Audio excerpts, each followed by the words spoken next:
Bom dia a todos, graça e paz. Abra sua Bíblia comigo, por favor, no livro de Hebreus. Conforme eu havia comentado com os irmãos, que nós vamos iniciar uma série de mensagens baseada no livro de Hebreus. É um livro muito rico, muito proveitoso para o crescimento espiritual. Provavelmente as mensagens não terão o âmbito muito da autoajuda, não é? Mas sim de uma fundamentação da pessoa de Jesus, da nossa fé no Senhor Jesus Cristo. O livro de Hebreus é um livro maravilhoso que o Senhor nos deixou, e eu vejo nele esse propósito de glorificar o nome do Senhor. Nós não vamos fazer um estudo versículo por versículo, e sim temático, pegando em cada parte dele, em cada capítulo, talvez, uma lição mais importante do texto. E assim nós vamos caminhar nesse livro até onde o Senhor o permitir. Pretendo eu fazê-lo de forma total. Hebreus capítulo 1, nós vamos iniciar. Vamos hoje do versículo 1 ao versículo de número 4. A minha versão é a NVI, a que está sendo projetada aí também é. Diz assim a palavra do Senhor: há muito tempo Deus falou muitas vezes e de várias maneiras aos nossos antepassados por meio dos profetas. Mas nesses últimos dias falou-nos por meio do Filho, a quem constituiu o herdeiro de todas as coisas, e por meio de quem fez o universo. O Filho é o resplendor da glória de Deus e a expressão exata do seu ser, sustentando todas as coisas por sua palavra poderosa. Depois de ter realizado a purificação dos pecados, ele se assentou à direita da majestade nas alturas, tornando-se tão superior aos anjos quanto o nome que herdou é superior ao deles. Até aqui, palavra do Senhor. Pai, graças eu te dou mais uma vez pela tua santa, rica e poderosa palavra. Peço, Senhor, que a tua graça nos envolva, que o teu Espírito ministre, Senhor, aos nossos corações, de uma maneira individual, personalizada, Senhor, falando ao coração de cada um, e revelando, Senhor, a grandeza que há na pessoa do nosso Senhor Jesus Cristo. Amém. Glória a Deus. Bom, tenho que dar uma introdução, pelo menos nessa primeira mensagem, acerca do livro em si, né? Para que a gente, então, depois possa caminhar mais na mensagem do livro. Quem escreveu o livro de Hebreus, né? É a primeira pergunta que surge e que nós não temos essa resposta. O livro de Hebreus não foi um livro que o autor se pronunciou. Acredita-se que talvez pelo momento em que a igreja estava passando de muita perseguição. Outros acreditam que era uma questão pessoal mesmo, da pessoa que escreveu não querer nenhum tipo de glória ou de benefício e preferiu ficar no anonimato. Alguns teólogos acreditam que este livro possa ter sido escrito por Barnabé, é uma das pessoas que recebe ou poderia receber o título deste livro, Apolo, ou até mesmo o próprio apóstolo Paulo. Não é? Mas como não foi identificado, nós não saberemos exatamente quem o escreveu. Só na glória que a gente pode perguntar lá para os santos, né, para eles revelar para a gente, quem que escreveu aquela maravilhosa carta aos Hebreus. A quem a carta é endereçada, o próprio livro já diz, ao povo judeu, aos hebreus convertidos ao cristianismo.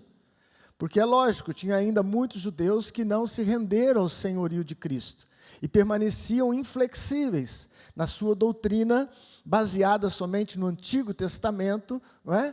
E ao ponto de não enxergarem que o Messias já havia chegado, concluído o seu trabalho, e então permaneciam no judaísmo.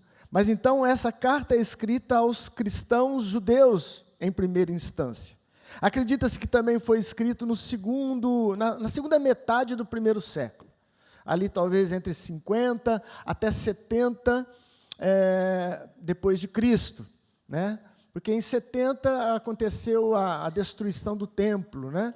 Então acredita-se que foi escrito antes, porque não há nenhuma menção sobre esse assunto. São hipóteses, mas que chegam próximos ali para a gente entendê-la, não é? Então, escrita para os judeus, por quem nós não sabemos, mais ou menos no ano de 50 a 60 depois de Cristo. E ele é um livro tão importante e tão aceito, né, que muitos teólogos consideram o livro de Hebreus como um quinto evangelho. Nós temos os 4 evangelhos, né, que narram a passagem de Cristo aqui na terra, a sua obra, a sua vida.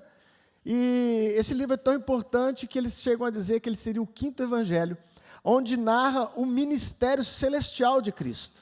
Enquanto os 4 mostraram o ministério terreno, Hebreus foca aonde Deus, onde Jesus está hoje, o seu ministério celestial, a sua função celestial. E é um livro riquíssimo, riquíssimo em detalhes, e vai trazer muita luz aos nossos corações. Eu creio nisso. Amém? Estão preparados? Então vamos caminhar com este livro.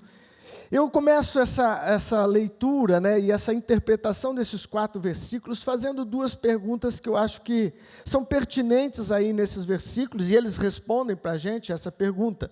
A primeira é: como Deus se revelou a nós? Como Deus se revelou a nós? E a segunda pergunta que eu me proponho a responder é: quem é este Filho que Deus revelou a nós? Quem é este Filho e como Deus se revelou a nós? Ele começa dizendo que há muito tempo Deus falou muitas vezes e de várias maneiras. Deus falou muitas vezes e de várias maneiras, fazendo o quê? Se revelando aos homens. É importante nós frisarmos isso, porque é Deus quem se revela. Nós não criamos um Deus. Não é como os ateístas propagam, que houve uma necessidade de se criar um Deus para refrear os impulsos da humanidade. Então se criou um Deus, se inventou um Deus, para que os homens então temessem a ira deste Deus.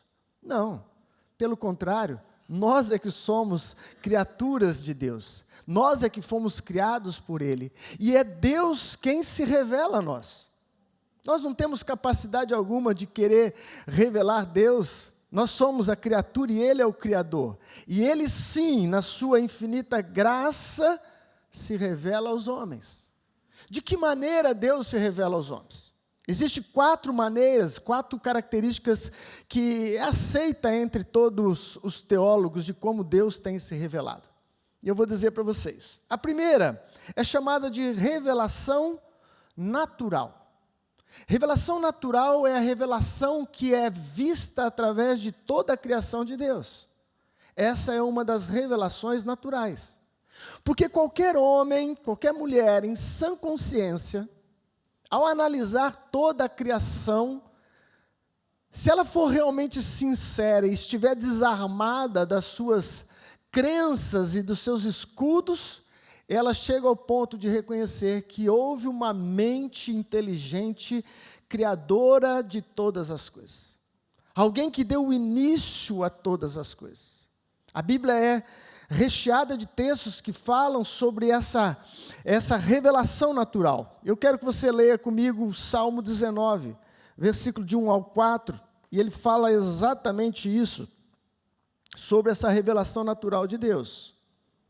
Salmos de número 19, versículo também de 1 ao 4, diz assim: os céus declaram a glória de Deus, e o firmamento proclama a obra das suas mãos.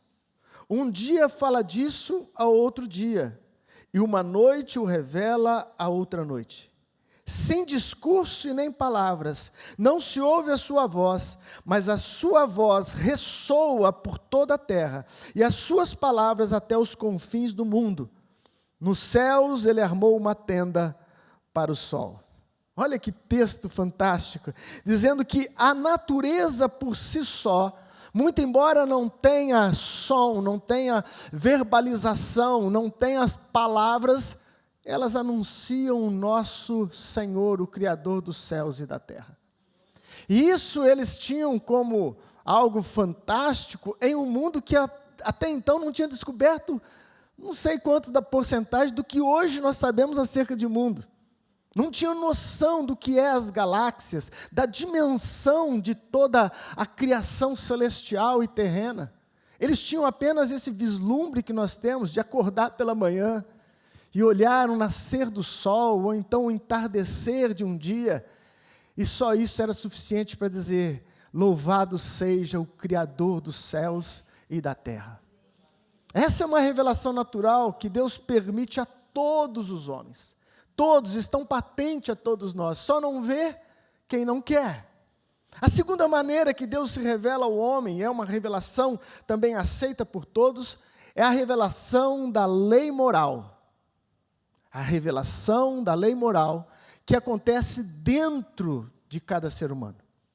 Existe algo que Deus deixou, é como se houvesse ali um sinal do DNA de Deus colocado dentro de todo ser humano, que é conhecido como uma lei moral. Há um juízo que ocorre dentro da gente sobre o que é certo e sobre o que é errado. Isso é chamado de lei moral. Não precisa ser um cristão, não precisa ser alguém temente a Deus para ter essa lei moral impressa no seu ser, porque isso foi dado por Deus aos homens. Está aí dentro. Aí dentro nós temos um juiz que constantemente está nos mostrando: olha, isso não está certo. Olha, este caminho não é bom. Mas assim como a revelação natural, há também essa revelação moral, elas são incompletas. Porque apesar de nós reconhecermos Deus em toda a criação não nos mostra o caminho para relacionarmos com Ele. Ela apenas aponta para Ele. A lei moral, da mesma forma, quando um ser humano insiste em continuar transgredindo a lei de Deus, ocorre um fato que é notório a todos nós: a cauterização dessa lei moral dentro deles. É como se você tomasse um café quente pela primeira vez e você então sapecasse a sua boca, não é? Mas todos os dias você resolveu tomar um café quente, então a sua boca fica cauterizada ao ponto do café quente já não mais ter o mesmo efeito. A lei que Deus instituiu dentro do ser humano, ela é verdadeira e ela é eficaz. Mas quando o homem se volta contra o seu Criador e ignora essa voz interna, ela tende a ficar também cauterizada. Cauterizada. Uma vez eu ouvi um depoimento de um assassino, e ele disse que até o primeiro ato de um assassinato contra alguém, quando ele tirou a vida de alguém, ele tinha e conseguia também ouvir essa voz: olha, isso não pode, isso é errado. Mas ele disse que a partir do momento que ele tirou a vida de uma pessoa, os outros foi apenas uma consequência. E ele já não tinha mais este alerta da sua alma. Por quê? Porque foi cauterizado. Terceira revelação de Deus, que também aceita por todos os teólogos, é a revelação que chamamos de revelação especial, que é a revelação da palavra de Deus, a revelação escrita, que foi começada no Antigo Testamento e depois foi finalizada com o Novo Testamento, ao ponto de estar fechada para qualquer outra revelação a este nível. A Bíblia Sagrada é infalível, é inerrante e é completa em si. Não se pode mais acrescentar ao cânon bíblico alguma profecia entregue por seja lá o maior santo que possa haver sobre a terra. Essa revelação está selada, é a revelação da lei de Deus dada aos homens. Mas até então, quando o autor escreve o livro de Hebreus, até essa lei escrita, que só continha o Antigo Testamento, ainda estava incompleta. Porque o Antigo Testamento todo aponta para Cristo. E até então Cristo não havia, na verdade aqui já havia feito, mas ainda não estava registrado. Então quando Cristo completou a obra, aí sim as Escrituras ficaram também de forma perfeita e completa. Essa é uma da revelação de Deus, a sua palavra. E essa sim consegue nos dar direção, essa sim consegue nos dar instrução. E a última e a perfeita revelação de Deus é essa que o escritor de Hebreus fala a nós, que nos últimos dias, nesses últimos tempos, Deus falou-nos através de Jesus Cristo. Amém, igreja? Essa é a quarta definição da voz de Deus para a humanidade e é aquela que fecha todas as coisas. Porque Jesus Cristo foi a voz de Deus em pessoa. Jesus Cristo foi a manifestação de Deus na terra. Jesus Cristo é o Deus emanente presente. Portanto, não há revelação nenhuma que se compare à pessoa de Jesus Cristo. Jesus Cristo é a revelação em pessoa do Deus invisível. Do Deus invisível. Assim, amados, todos nós estamos indesculpáveis diante de Deus.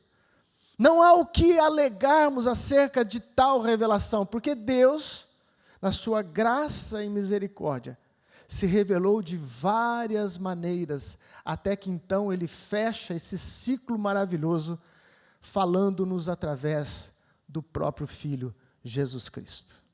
Não há revelação maior. E Ele continua dizendo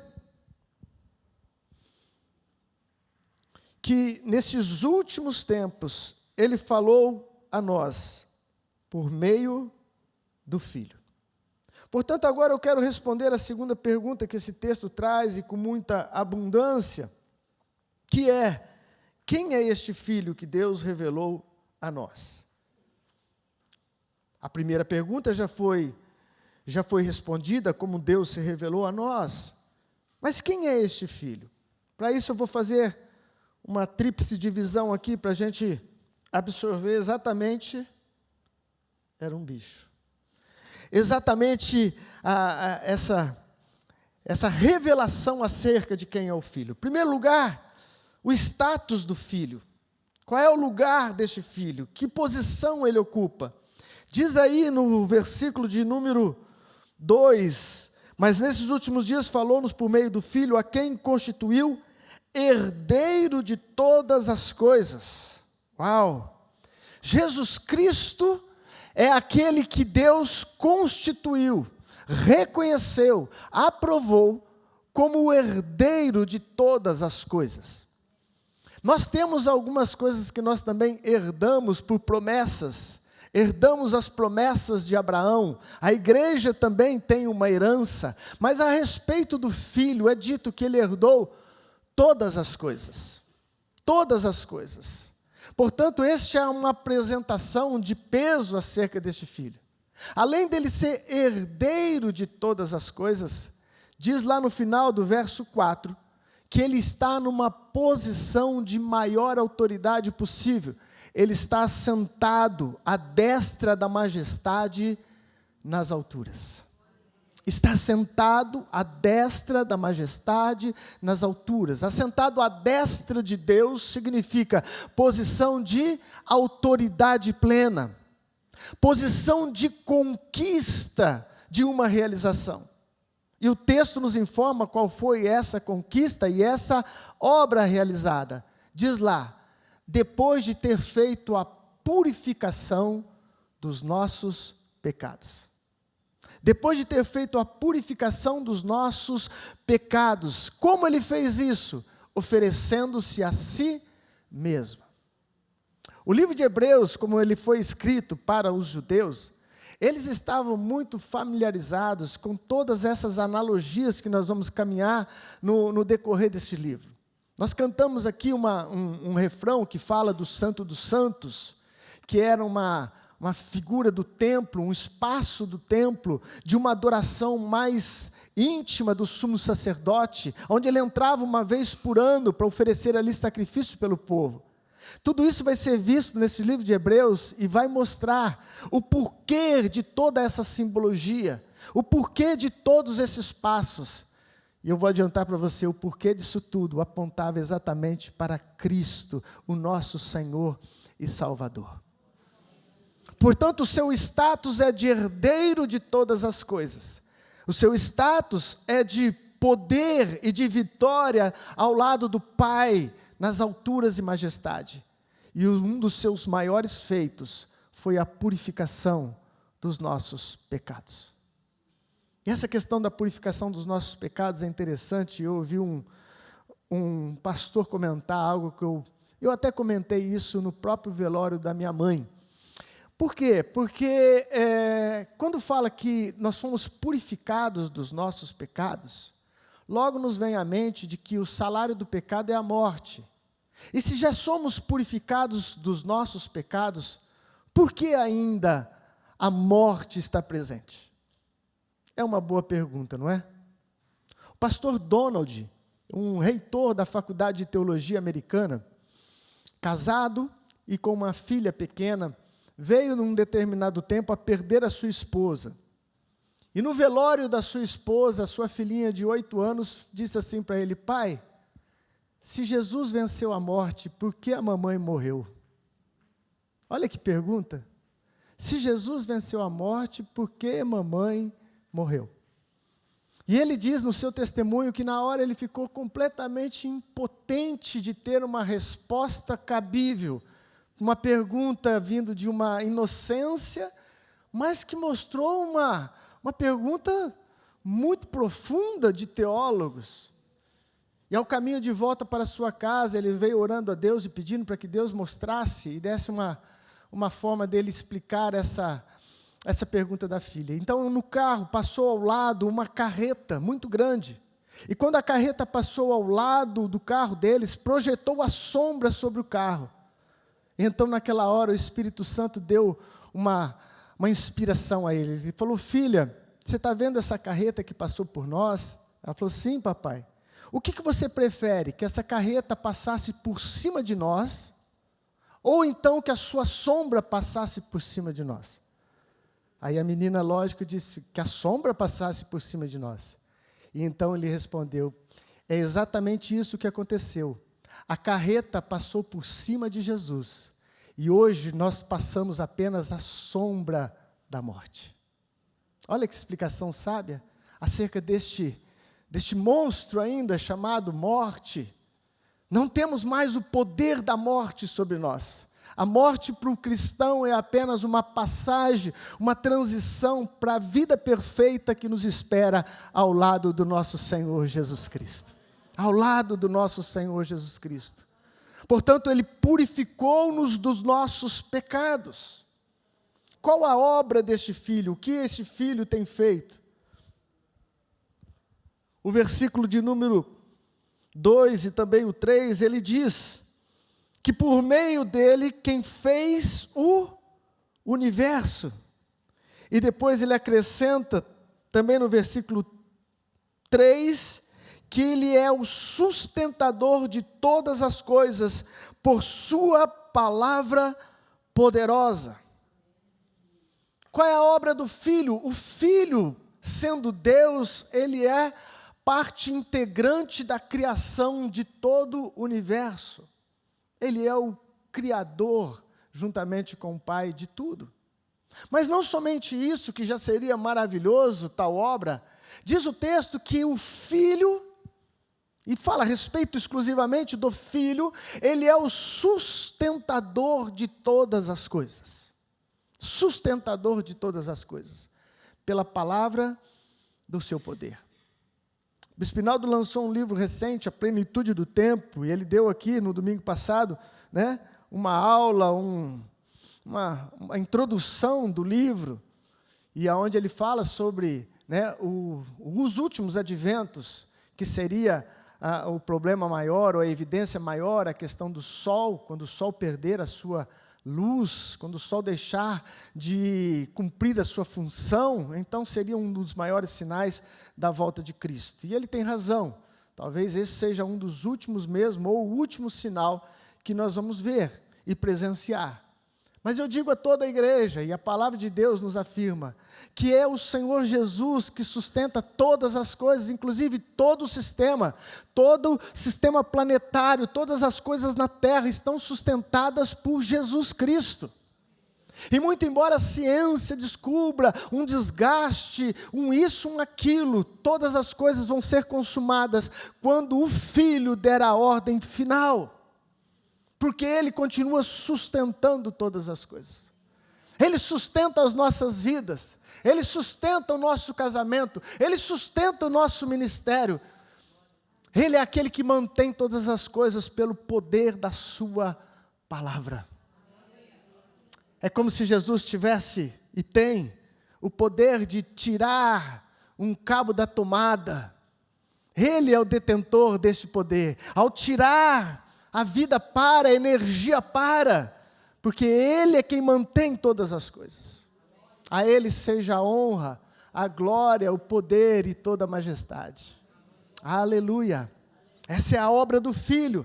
E em terceiro lugar, vamos conhecer um pouco da pessoa do Filho. O que ele fala acerca de Jesus? E esse texto é maravilhoso, porque ele exalta o Filho. No versículo de número 3, ele diz: o Filho é o resplendor da glória de Deus e a expressão exata do seu ser. O Filho é o resplendor da glória de Deus. Por isso que os pais da igreja ficaram tão impressionados com essa declaração que o Filho é o resplendor da glória de Deus, que um dos credos religiosos diz que Jesus é luz de luz. Ele reflete a glória de Deus, emana a glória de Deus. Ele é o resplendor, o brilho, o fulgor do próprio Deus. Mas como se não bastasse, diz que ele é a expressão exata do ser de Deus. Ele não é um xerox mal tirado. Ele não é uma cópia inferior, onde você fala assim, não, mas não é o original. Ele é uma expressão exata, perfeita, do Deus invisível.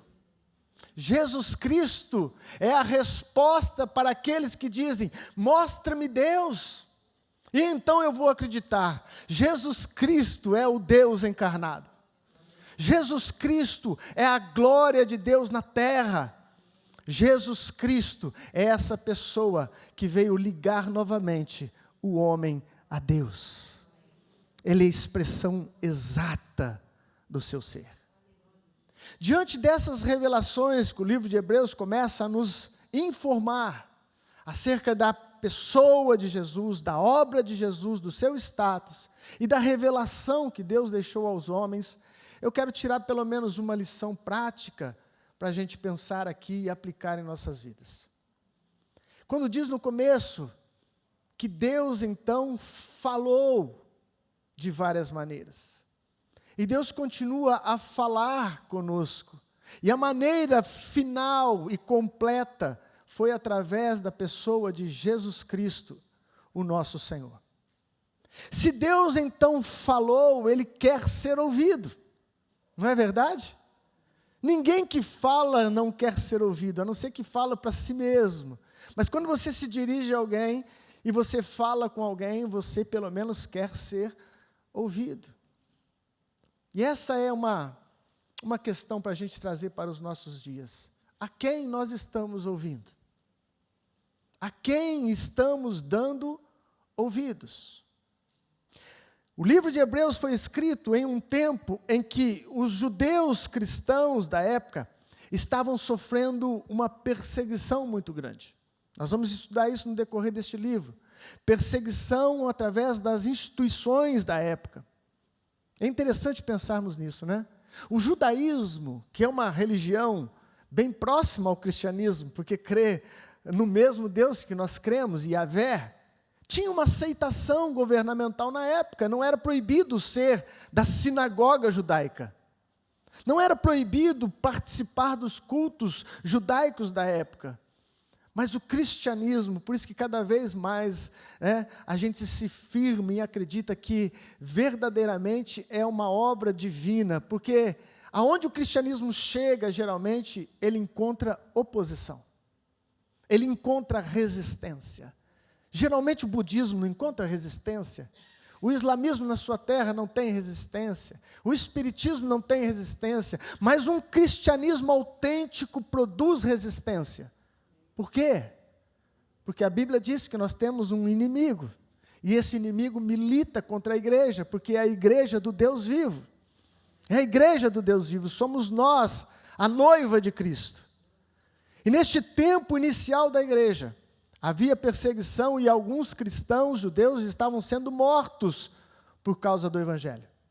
Mas havia um outro tipo de perseguição, e talvez essa se encaixa mais no nosso Brasil. Não é uma perseguição a nível de morte física, mas é uma pressão do sistema para que a igreja recue diante de posicionamentos em que a igreja não pode recuar. Diante de situações em que o nosso Senhor deixou bem claro. E quem somos nós para mudar aquilo que o próprio Senhor Jesus já disse? Hoje nós temos uma batalha a respeito do relativismo moral. O que é um relativismo moral?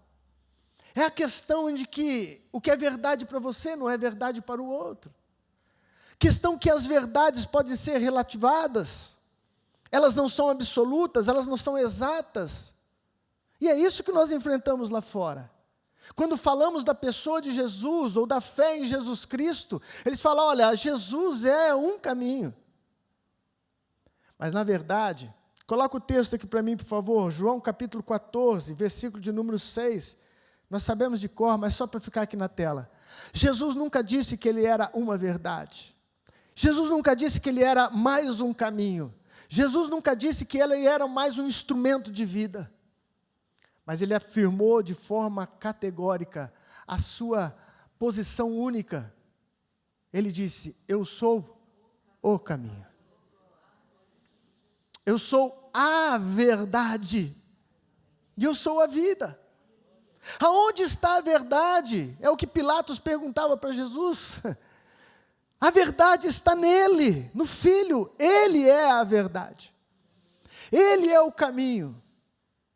Mas assim como o povo hebreu estava passando por perseguições e lutas pertinentes à sua época, ao ponto de a carta ser escrita para fortalecimento dos judeus, que muitos estavam abandonando a ida aos cultos, muitos estavam voltando ao judaísmo e abandonando o cristianismo. Portanto, quem escreveu o livro de Hebreus, dentro do contexto deles, sabia de tal perseguição. E por que voltar ao judaísmo? Porque o judaísmo era uma religião, na época, que não trazia nenhuma ameaça. Nenhuma ameaça. Você não precisava perder a sua vida e continuar sendo alguém praticante do judaísmo. Mas para o cristianismo havia risco de vida. E a grande questão é, a quem nós vamos dar ouvido hoje, no nosso tempo, na nossa realidade do nosso país? Porque quando a gente se posiciona acerca de Jesus Cristo, que é o caminho, você vai encontrar pessoas que vão dizer, você está sendo radical. Nós precisamos ter tolerância religiosa, não é? E essa é a pregação moderna, tolerância religiosa. Porque na visão humana, todos os caminhos levam a Deus. Quantos aqui já não ouviram isso lá fora? Hã? Você começa a falar de Cristo, eles falam, é muito bom. Aí, daqui a pouco ele fala, não, porque eu sou espírita, mas no fim, todos os caminhos levam a Deus. Todos os caminhos levam a Deus. E aí a igreja foi colocada para ser sal, para ser luz, e foi colocada como portador da verdade que é Jesus Cristo. Portador da única verdade, que é Jesus Cristo. E a semelhança do povo judeu, nós também somos tentados a dar um passo para trás. Porque em pleno século 21, bispo, já não dá mais para dizer que Jesus é o único caminho. Porque eles vêm contra a gente. ao ponto de nos chamarem de todos os adjetivos pejorativos, até homofóbicos, que promove uma violência cega contra pessoas que decidem andar em outros caminhos. Amados, é hora da igreja se preparar de uma forma profunda, lançar as suas raízes verdadeiramente na essência do cristianismo e de quem é Jesus, porque haverá tempos ainda piores. Haverá tempos ainda piores.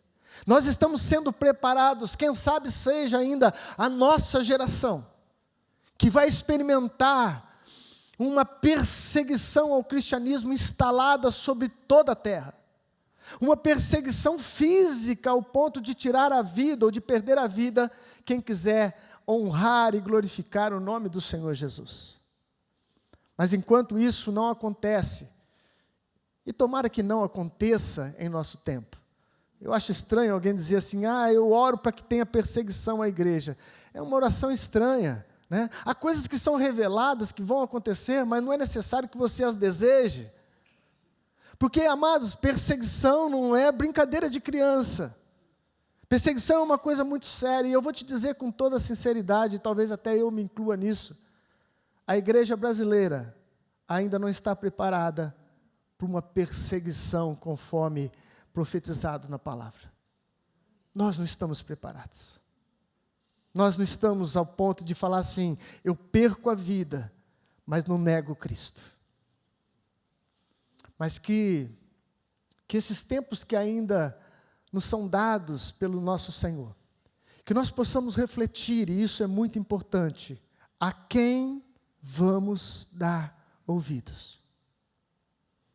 Há aquele grande episódio que aconteceu, depois vocês podem conferir, está registrado em 3 evangelhos, que é a transfiguração do nosso Senhor Jesus.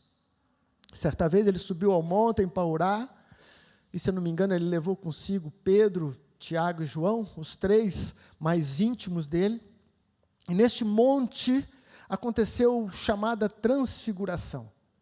A glória que Jesus tinha antes de vir a nós, foi manifesta nele ali, ao ponto dele se tornar um luzeiro no meio daquela montanha, daquele monte.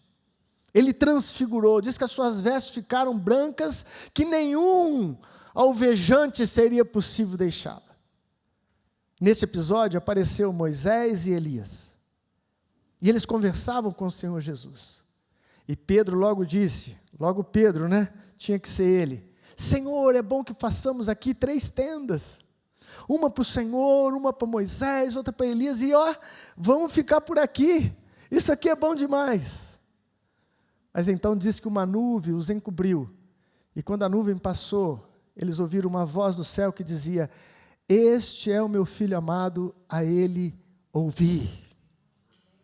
Já não tinha mais a representação da lei mosaica, já não tinha mais a imagem do profeta, o que ficou é a essência de tudo, Jesus Cristo Senhor.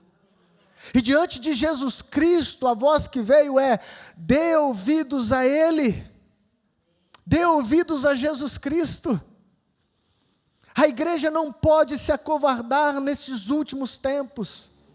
Temos que sim respeitar a decisão de cada um é lógico, segue o caminho que quer, faz o que quer da sua vida, congrega na igreja que quer, serve o Deus que quer, até aí meu querido, nem Deus intervém, porque isso é dado a todo homem, o direito de escolha, mas o que nós não podemos fazer, é quando nos é dada a oportunidade, recuarmos com medo, recuarmos de forma covarde, dizendo que todo caminho leva a Deus. Não, a minha Bíblia diz, e o meu Senhor disse, que Ele é o único caminho, e eu vou anunciar que Ele é o único caminho, muito embora o mundo possa vir contra a gente, dizer várias coisas contra a gente, dizendo que somos isso ou aquilo, mas nós temos que dar ouvido ao nosso Senhor Jesus, a Ele ouvir.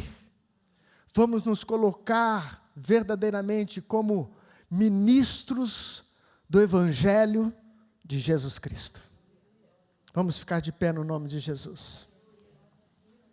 Quem sabe você está aqui hoje, você tinha ainda algumas dúvidas a respeito da pessoa de Jesus. Será que Ele é realmente o que a Bíblia diz que Ele é? Quem sabe você está aqui hoje, e como eu, às vezes diante de tantas resistências, deixa de falar muitas vezes, quando era necessário falar. Quando era necessário falar. Nem sempre nos é dada a oportunidade de falar. Mas quando a oportunidade se apresenta, é hora de você mostrar o seu Senhor, o único Senhor. Mas Deus está tratando conosco. Deus está nos levando a uma mais íntima imersão na pessoa de Jesus Cristo. Ore ao Pai agora. Se houver necessidade, peça perdão, peça força, peça graça. Pai, em nome de Jesus, em nome do único Senhor Jesus Cristo, nós nos pomos mais uma vez, Senhor, na Tua presença. E nessa hora, Senhor, eu peço que o Teu Espírito sonde os nossos corações.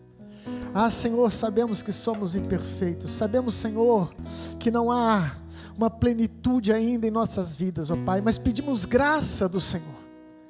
Pedimos graça, Senhor, e coragem para representarmos o reino de Deus e o Evangelho de Jesus Cristo com amor, mas com a firmeza necessária, com humildade, mas também com destreza, para apontarmos que Jesus Cristo é o único caminho, que Ele é a verdade e que somente nele há vida. Levanta, Senhor, um povo, Pai, nesses últimos tempos, destemível, Senhor. Um povo, Senhor, que não ama mais a si, mas coloca o Senhor em primeiro lugar. Um povo que verdadeiramente crucificou-se a sua carne, para que a vida de Cristo viva em nós. Levante, Senhor, jovens, que anunciam, Senhor, com destreza nas faculdades, que enfrente o sistema negacionista, o sistema, Senhor, invertido, em o nome de Jesus. Oh, Senhor da glória.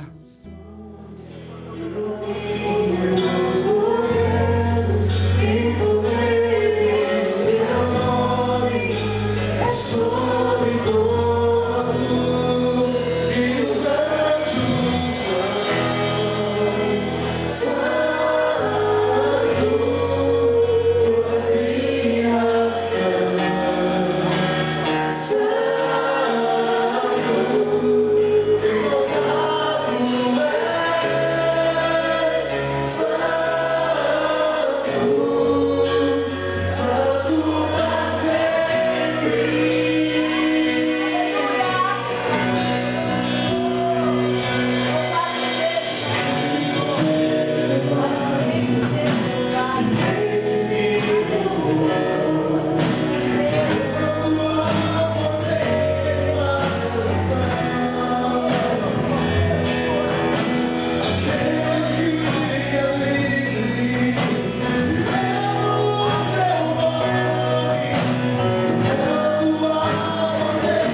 louvamos, ó Deus, pela Tua doce presença neste ambiente.